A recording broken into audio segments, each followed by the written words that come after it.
दिलीप वळसे पाटलांनी सरकारच्या योजनेचा दाखला देत महिलांचं कौतुक केलंय। सरकारनं मुलींचं शिक्षण मोफत केल्याचा फायदा तेव्हाच होईल जेव्हा मुली शिकतील आणि जगात चमत्कार करतील। त्यावेळी त्या माहेरसह सासरच्या प्रपंचाचाही विकास होईल, म्हणून नारी शक्तीला महत्त्व आहे असं विधान दिलीप वळसे पाटलांनी करत महिलांचं कौतुक केलंय।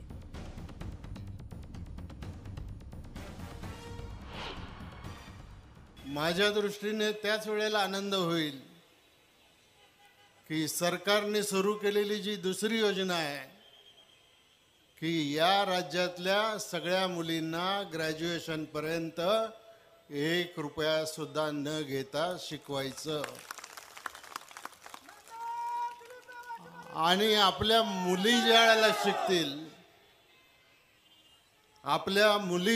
शिकतील त्यावेळेला एक नाही तर 2 प्रपंचाचा त्या ठिकाणी विकास होऊ शकतो। एक सासरचा पण होऊ शकतो आणि माहेरचा पण होऊ शकतो।